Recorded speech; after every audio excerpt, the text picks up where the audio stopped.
Baik, selamat sore Pak. Perkenalkan nama lengkap saya Udilianus Subandi.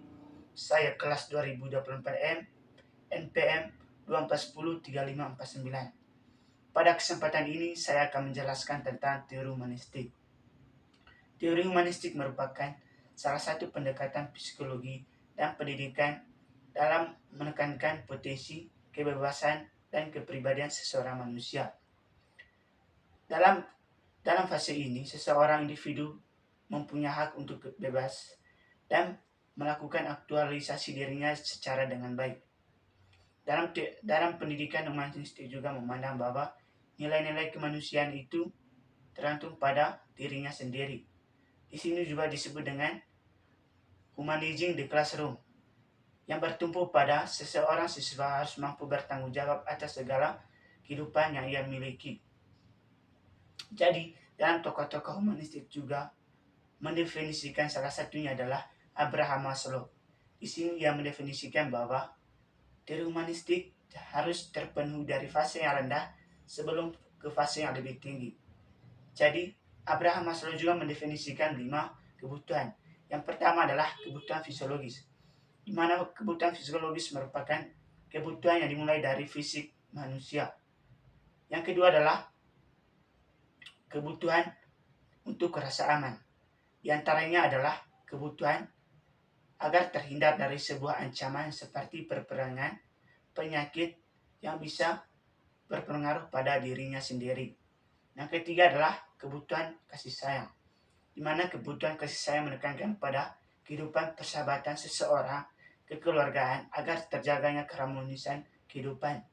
Yang keempat adalah kebutuhan sebuah penghargaan, di mana kebutuhan ini kita bisa saling menghargai satu dengan yang lain. Bahwa di sini kita menekankan bahwa dimanapun kita berada, bahwa kita bisa memandang dia seperti memandang diri kita sendiri. Yang terakhir adalah kebutuhan aktualisasi diri, di mana di sini kita bisa beraktualisasi diri kita dengan baik dengan orang lain juga secara mandiri dan secara baik. Dalam teori humanistik juga memandang bahwa nilai-nilai itu nilai-nilai yang terkandung dalam nilai humanistik.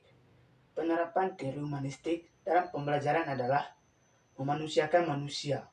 Maka, semua komponen pembelajaran diarahkan untuk mendukung tercapainya tujuan tersebut, yakni terbentuknya manusia yang ideal yang dicita-citakan, yaitu manusia yang mampu mengaktualisasikan dirinya yang utuh. Untuk memperhatikan perkembangan peserta didik dalam mengaktualisasi dirinya, di sini guru dituntut untuk memperhatikan muridnya agar mereka bisa belajar pada dimensi yang lebih luas, sehingga upaya pembelajaran apapun dan dalam konteks apapun mereka bisa belajar dengan baik dan bisa berusaha dengan apa yang mereka ajarkan dengan baik. Humanistik juga menerapkan pada potensi martabat manusia secara optimal dengan fokus pada aspek kesadaran, kebebasan, pilihan, dan nilai tanggung jawab. Di sini juga memiliki ciri-ciri teori humanistik dalam pembelajaran. Yang pertama adalah menjadi manusia yang utuh. Yang dimaksud di sini adalah seseorang individu bisa melakukan hal apa saja yang tidak merugikan dirinya sendiri. Yang kedua adalah kebebasan dalam melakukan segala hal.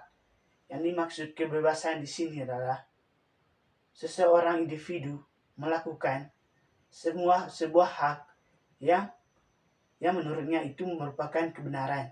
Jadi dia bisa melakukan haknya apa saja, asal itu merupakan hal yang positif.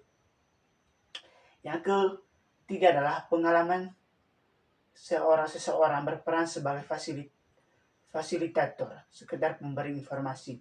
Jadi di sini seseorang juga memberikan seorang informasi yang berkaitan dengan humanistik. Di sini saya akan memberikan kesimpulan dari teori humanistik.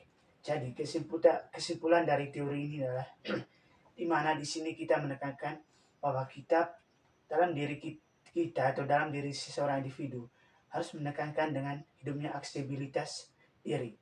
Jadi dalam kehidupan seseorang, baik dalam itu manusia dalam berkehidupan kelompok, kita harus saling bisa berhidupan yang bertanggung jawab, bisa memberikan gambaran terhadap diri sendiri, hidup bertanggung jawab, dan bisa menyelesaikan masalah kita masing-masing.